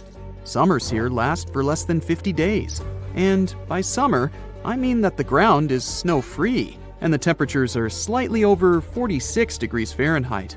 Since almost no plants are growing here, there are no animals that could have adapted to these conditions. That's why scientists compare this island to what it would be like to live on Mars. In 2001, a project started here on Devon Island looking to discover how people might live and work on other planets, particularly on Mars. It's called the Houghton Mars Project and offered NASA scientists some unique studying opportunities. There are few options here in terms of logistics and transportation, and communicating with people living outside the island is also a bit more difficult. Specialists believe that if we can find solutions to live here, we might be able to do it on Mars too. Think of it as a home-based outer space boot camp. The Pitcairn Islands can be found in the middle of the Pacific Ocean. If you're a fan of adventures and remote places, this is the place to be. But you'll need to buckle up for quite the ride, since no plane has ever reached this place. The only way to reach the Pitcairn Islands is to take a 32-hour yacht ride. No wonder only 50 people are known to live here. Its history is really interesting too. A group of people settled here in the 18th century after a failed marine mission. To this day, all the residents of the island are descending from that initial group. Life's not easy here though. If they need to see a doctor, for example, they need to travel either to the island of Fiji or to New Zealand. Now let's head over to Mexico, where recent technology has allowed scientists to explore some fascinating cenotes, which were previously unknown. Cenotes are also called sinkholes and allow us to see subterranean water bodies. A team of archaeologists, cave divers, underwater photographers, and biologists came together to explore and document the extensive network of sinkholes located in the Yucatan Peninsula. One of the hotspots is located under the main pyramid at the Chichen Itza archaeological site. In total, scientists are looking to explore about 6,000 cenotes stretched across this whole region. The whole project is important not only because of the geological discoveries, but also because of its connection to the Mayan people and their culture. These recent discoveries revealed that for the Mayans, these cenotes weren't simple water sources. They dictated the way they built their constructions and had a huge impact on their spiritual lives too. The tallest mountain in the world is Mount Everest, sure, but it's been explored by scientists and tourists alike and doesn't hold many secrets. The mysterious Ganghar Puensem, on the other hand, is the tallest unclimbed mountain on our planet. The reason behind this unusual situation is not because of its remoteness or harsh conditions. Rather, because it's against local legislation to climb it. It's located in the South Asian territory of Bhutan, and the name of the mountain translates to the White Peak of the Three Spiritual Brothers. Local tradition dictates that mountain peaks shouldn't be available to humans and need to be left to the higher spirits. Mountains in this region can only be climbed up to 3.7 miles, but Ganghar Puensem tops 4.7 miles. For this reason, there's no official record of any human reaching the peak. Almost all of the previous expeditions have been inexplicably stopped at the midpoint. The next unusual spot should be on any travel enthusiast's bucket list, the island of Madagascar. For starters, it's estimated that about 90% of the species of plants and animals that are found here can't be seen anywhere in the world. But there's one small portion of the island that has baffled both tourists and scientists, the stone forest. It belongs to the Tsingy de Bemaraha National Park and features some unique limestone formations. They look like thousands of spiky towers that stretch hundreds of feet into the air. The distance between these formations can be anywhere from a few inches to the length of a city street. As beautiful as it is, it's really hard to get here. It'll take you a few days to get there from the nearest city. Once you get to the park, it becomes really difficult to explore too. It can take a whole day to go across as little as half a mile. The word Tsingys itself translates to where one cannot walk barefoot. To visit the remotest village in the whole world, you'll need to prepare yourself for quite the journey. From the United States, for example, the easiest route involves a 15-hour flight to Cape Town, South Africa, followed by a 6-day boat ride to reach Tristan da Cunha. Or you could take a month-long cruise through the South Atlantic Ocean, whatever works better. Planning in advance is a must, since only 9 boat visits are made to the island yearly. It's just 7 miles long and right in the middle of the South Atlantic Ocean, stretching a mere 37.8 square miles. There are slightly over 200 residents, and they all farm for a living. They do have internet service, but it's really slow. The people living here speak a dialect of English that is used by the fewest number of people in the world. The town of Coober Pedy in Australia is partially underground. It all began back in 1915, when opal deposits were found in the area. To this day, the town is still the biggest opal mine in the world. People living here figured out that it would be more comfortable for them to stick to the underground, as temperatures above ground can reach 125 degrees Fahrenheit. So, the establishment now has underground stores and galleries. Coober Pedy is also home to the world's first 4-star underground hotel. North Sentinel Island, located near India, is another pretty remote place. Not because of the time it takes to get there or the climate, but because it's home to the world's most mysterious tribe. The population living here is estimated to be between 50 to 400 people and isn't known to have any contact with the outer world. This is mostly because locals don't really enjoy visitors and tend to scare them away, even harming tourists. So, to protect them and their obvious wishes, the island is monitored by the local Indian authorities. It's believed the tribe's people don't have any immunity from modern diseases, so being in contact with foreign people might actually be fatal for the locals. On these French islands, there are no native inhabitants. The Kerguelen Islands are part of the Antarctic lands and are home to just scientists that visit on rotation. At any given time of the year, there are no more than 100 people here, and they're mostly engineers and researchers. There's no plane to get you to these islands, and few tourists are known to have visited them. The island is covered in glaciers, and the soil here isn't friendly to plants or animals. But if you're curious about what this place looks like, you'll need both the money and the time to complete the trip. You can only reach the island by ship, which reaches the shores of Kerguelen only 4 times a year. It isn't cheap to stay in these islands, and you definitely won't find 5-star hotels here. The trip departs from Réunion, and it takes about 28 days to reach the first island. Half of the time will be spent at sea, so be prepared to cover over 5,600 miles of the Indian Ocean. The marble caves in Chile are one of the most far-off natural wonders of the world. The cathedral, the chapel, and the cave are the 3 main attractions. They're a group of black and white caverns, columns, and tunnels made of marble. Waves have been shaping them over thousands of years, and they're still going strong. The caves and turquoise water waves team up to make a sweet light show. When summer starts, an ordinary-looking river in Colombia transforms into a liquid rainbow. Caño Cristales, also known as the most beautiful river in the world, sparkles in 5 colors: red, black, green, blue, and yellow. It only looks like this for 6 months a year because of the special underwater plant that makes all those colors. It needs the perfect amount of sunshine and water to work its magic. The river in Daki, India is a kayaker's dream. It's emerald and so transparent you can see all the way to the bottom. Bright pebbles, stones, and fish, the colorful fishing boats seem to be floating on glass. The only sounds you can hear are the swirling of the river and the occasional bird flying past. One of the cleanest villages in the world isn't far from the Emerald River. It has 3 street cleaners who work every day, even in heavy rain. The locals plant flowers and bushes all over the village, and cars aren't allowed. The parking fee for tourists is used to pay for more street cleaning. The cost of littering?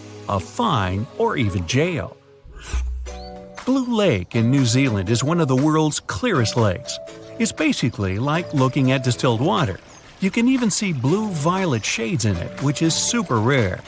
The water comes from its neighbor, an icy glacier lake. The local Maori people don't let you swim there. You can't even dip your toes in. They believe the lake has special powers. Luscantire Beach is an endless stretch of white sand dunes and perfect blue water. But don't let the tropical vibe fool you. It's in Scotland. That's why it only looks nice in May and June. In December, the place only gets an hour of sunshine per day, so it looks pretty bleak. Five Flower Lake in China's Jusigao Valley changes from yellow to emerald green, dark jade to light turquoise, and sometimes even coral color, which I didn't even know existed. It never freezes thanks to underwater hot springs and never dries up like some of its neighbors. The local legend is that it's made up of pieces of a mirror that fell from the sky. The surrounding valley has some of those classic hills with above-ground caves in them, spectacular waterfalls, around 140 different birds, and a couple of giant pandas and other endangered plants and animals. The Southern Ocean near Antarctica has the cleanest air in the world. It's so clear, scientists could barely find any DNA in it to analyze, just some random marine bacteria. Antarctica itself is 99% ice and has mind-blowing blue glaciers, active volcanoes, and the best views of crispy clean snow anywhere in the world.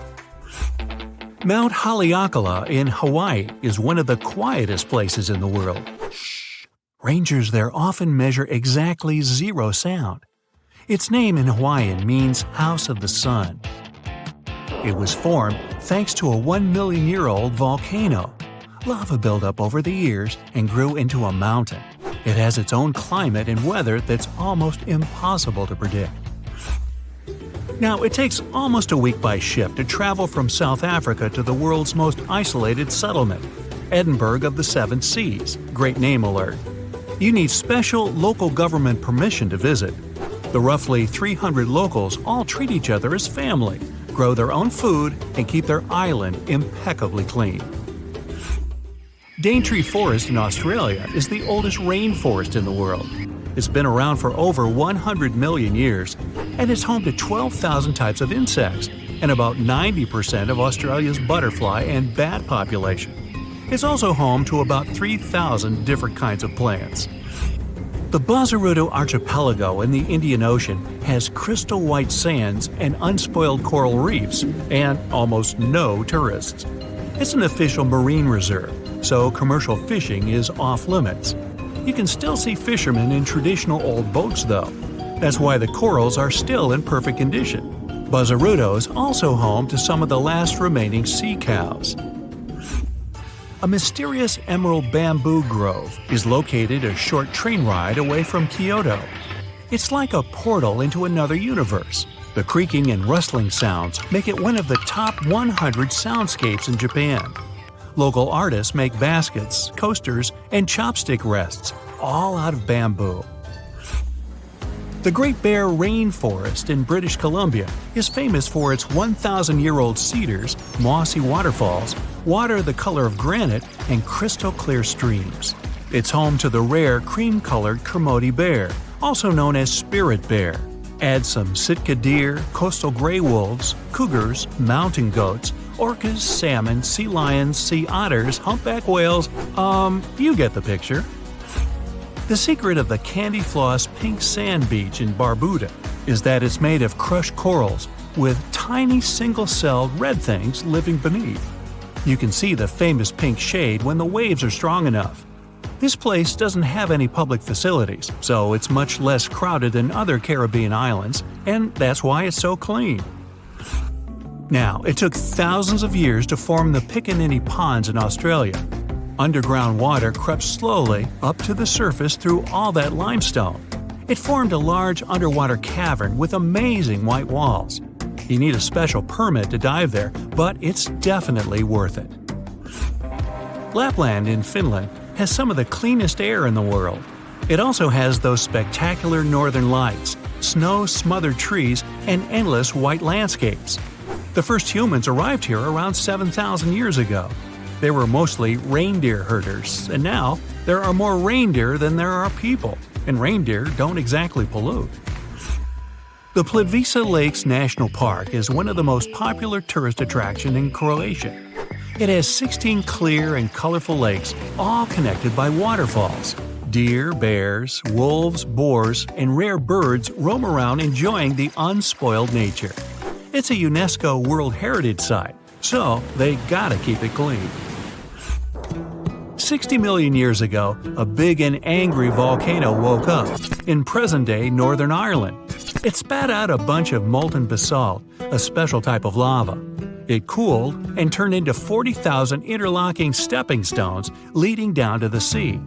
Local legend says they're so perfectly shaped because they were made by an Irish giant, He had to build a road into the sea to get to his foe in Scotland.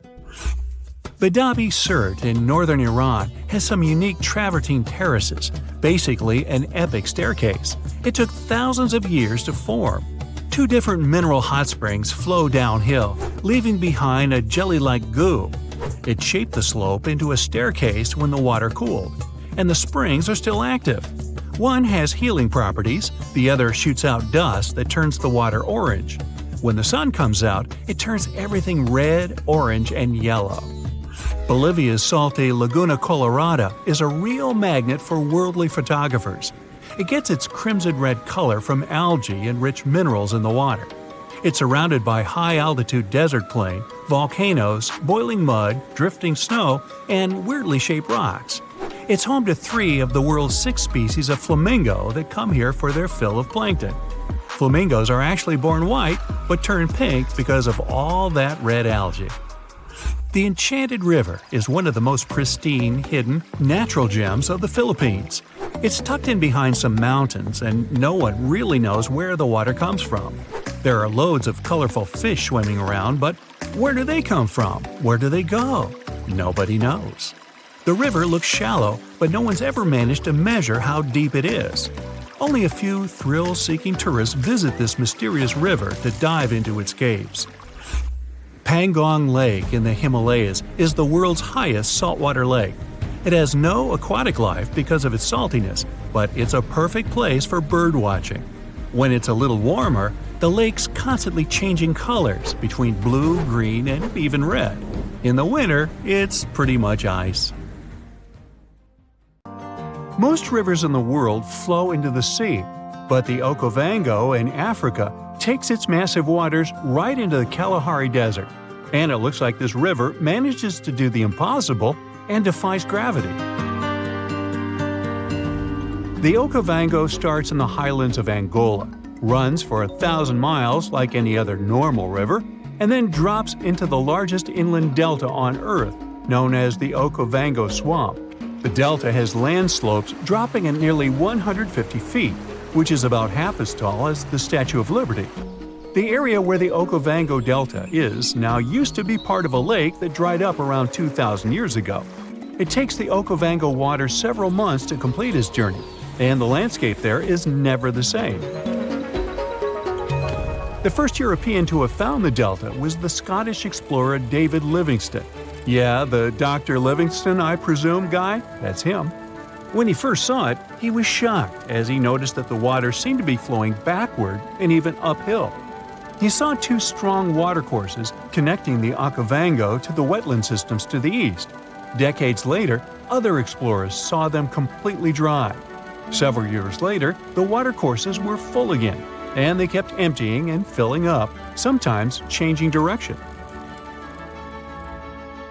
Scientists managed to explain this mystery when they found a hidden network of faults, part of the Great Rift Valley, under the sand. When major earthquakes happen, like the one in Indonesia in 2004, the Earth sets off a chain reaction. Tiny cracks underground shift just enough to send a trickle of water down the river, and a flood begins, raising the water levels. Plus, in May and June, when winter begins in the southern hemisphere, floods bring more fresh water and life to the swamp. Islands get submerged completely during the peak floods and then resurface again at the end of the wet season.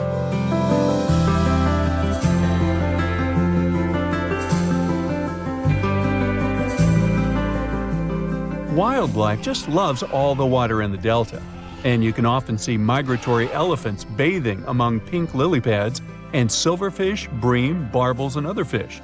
There are lions, cheetahs, buffalo, wildebeests, hippopotamuses, hippopotami, zebras, wild dogs, crocodiles, and other species of animals.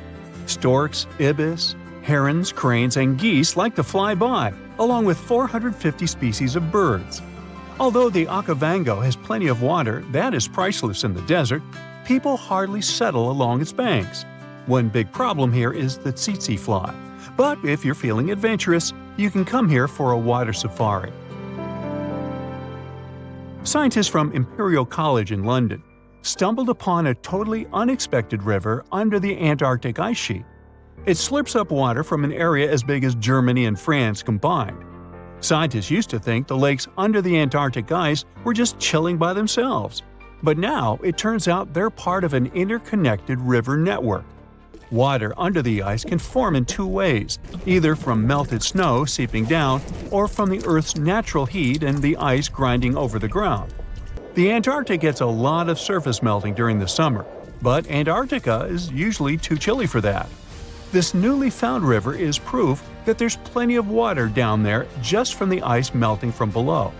This river could make Antarctica lose its icy cover way faster. If things heat up enough to melt the surface, that water could rush down and mess with the base of the ice sheet, turning Antarctica into a melting mess like Greenland. If the ice starts moving faster than the water can handle, it's going to create more friction, making even more water and speeding up the melting process. The researchers are on a mission to dig deeper into how this river system works and see if it's causing trouble in other parts of the icy continent.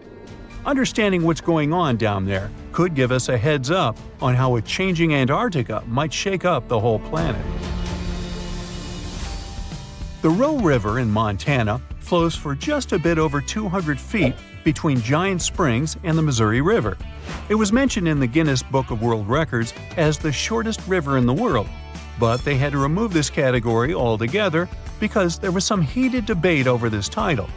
Residents of Oregon claim that their D River was the absolute champion, as it all depends on when you measure them. There could even be shorter rivers in Norway or Indonesia, depending on what you see as a river. The official definition says it's something that has constant flowing water in the form of a current and is fed by upland sources or another river, lake, or watershed. Creeks and brooks flow together to form streams. Streams become rivers, and rivers take the water from higher to lower lands, ending in the ocean. There are 12 stream orders, and the first two levels don't have other streams feeding them. So, Roe and its other short buddies technically deserve the title of rivers. I'm glad we cleared that up. Rio Negro in South America is the largest blackwater river in the world and the largest left tributary of the Amazon jungle. Its waters look more like strong tea and seem pitch black only from the distance. They get that dark color from humic acid. When plants containing phenol break down only halfway, they leave behind this tea-like hue. Some people believe that blackwater rivers can't be productive, but Rio Negro helps big fishing industries and has spots where turtles come to lay their eggs. Back in the 17th century, explorers didn't find tons of indigenous folks along the river. But it probably didn't have to do with its productivity, more with diseases and conflicts. There are around 700 different fish species documented in Rio Negro's basin, including at least 100 you won't find anywhere else. A bunch of those fish end up in aquariums, like the super popular cardinal tetra. There is a canal connecting Rio Negro and the Orinoco, which is another major river in South America. Many aquatic species try to move between the rivers, but only the toughest can handle the mix of blackwater and clearwater sections in that canal. There's a unique creek in Wyoming that drains both into the Pacific and the Atlantic Oceans. It begins high up in the Teton Range and later splits into two branches. The Pacific Creek joins the larger Snake River, which merges with the Columbia River and finally reaches the Pacific Ocean. The Atlantic Creek heads east and flows into the Yellowstone, Missouri, and Mississippi rivers and eventually empties into the Gulf of Mexico. If you connect the two creeks' watersheds on a map, you'll get a single blue line between Oregon and Louisiana. Explorers who were looking for the Northwest Passage between the two oceans never knew they could have used the creek. They would just need really tiny boats. Some scientists believe that cutthroat trout knew about this route long before people. They managed to migrate from the Snake River to the Yellowstone River, most likely using the Two-Ocean Creek. Now, every summer, the Caño Cristales in Colombia turns into a liquid rainbow, or the River of Five Colors. At this time, and until the end of fall, the conditions are just perfect for the riverbed to turn bright red, yellow, green, blue, and black. You gotta thank certain aquatic plants growing in the river, a special type of seaweed for all this beauty. During the wet season, the river moves fast and the sun cannot get to these plants. When the dry season hits, there isn't enough water to feed them. So, the time in between the seasons has the perfect conditions for this colorful show. No other place in the world has anything similar. So, at some point, the number of tourists who wanted to see it became so huge that scientists got concerned it could be bad for this hotspot of biodiversity. The area is home to rare species of animals, birds, and plants. Now, there are ecotourism trails and strict opening hours for visitors. In 2020, there are islands on our planet that have not been touched by the hand of modern man, not even his fingers. Nature in these places has remained unchanged for thousands of years. What if people lived on one of these islands? They wouldn't know about civilization's progressive benefits or have seen a modern person. This island actually exists, and traveling to it is unlawful and involves many dangers. North Sentinel Island is located in India in the Bay of Bengal. If you want to get there, you won't succeed, because any travel to this place is prohibited by law since the middle of the 20th century. The Indian Coast Guard prevents any attempts to get there, but the law is not the only thing that will stop you on the way. Imagine sailing a small boat towards this island. The waters are crystal clear. You spot passing fish and beautiful coral reefs. Ahead, you can see the island's shape. It looks like paradise. You're so impressed by the beautiful view of this place that you don't notice a few dots appearing on the shore. As you sail closer, something whizzes past you and falls into the water. It's an arrow. The next arrow hits the hull of the boat. The dots on the shore are people, the local tribe Sentinelese. They stand with spears and bows and shout something at you in a strange language. They make it clear with gestures that you should get out of this place. They throw spears at you and fire arrows. Well, that's another clue, huh? Fortunately, you managed to get away. Sentinelese guards their island in such an aggressive way. They don't invite anyone to the island and voluntarily isolate themselves from the rest of the world. Even when a helicopter flew to North Sentinel, the tribe threw spears and arrows at it. The authorities forbid approaching this island because it's unsafe for tourists, you think, and to protect the islanders from the dangers of modern man. People can easily bring disease to the island and infect the inhabitants. The locals may not have immunity to even the flu or a simple cold. Despite all the prohibitions and threats to life, many people have tried to get there. They wanted to make friends with the tribe, and sometimes they did. In 1880, Officer Maurice Vidal Portman went to the island shore and found that it was surrounded by a coral reef and limestone. On the island, there was a noble soil, which is ideal for growing coconut palms. Portman found several villages on the island, but didn't visit the locals and left this green paradise. Often researchers gave the islanders gifts in the form of caught fish. The locals accepted it, asked for more, but still did not allow anyone to approach their home. Making friends with the natives was also tricky because they communicate in a complicated language. But over several decades, modern people managed to establish contact. In 1991, one of the locals approached a boat that sailed to the island and took the gift. In the same year, the islanders boarded a boat and accepted bags of coconuts from the anthropology team. This was one of the last positive interactions with the tribe. For centuries, Sentinels have lived on their own, far from civilization, and India's government wants this to continue. So there. Another island is also beautiful but much more unsafe. One mysterious small green island is found 25 miles off the coast of Brazil. It also represents paradise. Traces of modern man are present here in the form of a lighthouse, but there are no people inside. Sometimes the Coast Guard comes to the lighthouse to check whether everything is okay and whether there are no strangers on the island. People are not allowed on this island for their own good. The only inhabitants of this place are snakes. The island is home to about 4,000 species of these reptiles. They hang on trees and slither on the ground. Oh boy. They have no enemies and feed on birds that visit the island for recreation during a long flight. Oops. But the worst thing is that these snakes are among the most venomous in the world. The golden lancehead snake is a unique species that lives only in this place. Snake Island was once part of Brazil's mainland, but 10,000 years ago, the sea level rose and separated this place, turning it into an island. Animals were completely isolated here, and for thousands of years, snakes became the top of the food chain. Because there was no other prey on the island except birds, evolution gave these snakes a potent venom to catch prey with a single bite. Well, moving on. Next is a terrifying island located in the Xochimilco Canal, 11 miles from Mexico City.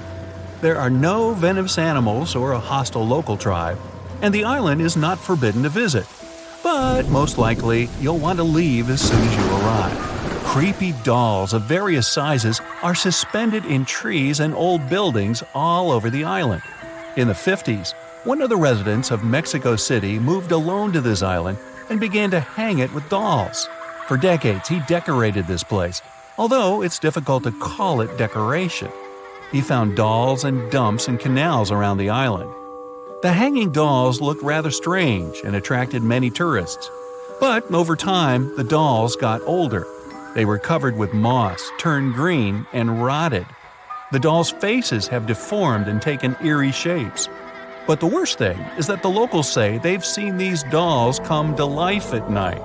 Ew. Now for Bovet Island, one of the most mysterious islands in the world. This island is the most isolated place in the world. It's located in the South Atlantic Ocean, 1,600 miles away from South Africa and 1,100 miles from Antarctica. A perfect location for an introvert. It's challenging to reach the island, and typically you can only do so from some large ships passing by. Almost the entire island is covered by a glacier, and in its center lies a volcanic crater. The only permanent residents of the island are penguins and seals. The island was discovered by a French explorer in 1739. However, the coordinates of this place were not recorded. For the next 69 years, the island was hidden. In the early 19th century, it was finally rediscovered. But a human foot came ashore only in 1927. Hopefully, it was still attached to some explorer. In the mid-20th century, people decided to build a weather station there. As soon as the researchers sailed to the island, they discovered something strange. They found a lifeboat in a small lagoon among the seals. It was in good condition and could still sail. The researchers found oars and an empty copper buoyancy tank not far from the boat. There were no markings or emblems on the boat. It seemed that a ship was wrecked and the sailors escaped by this boat.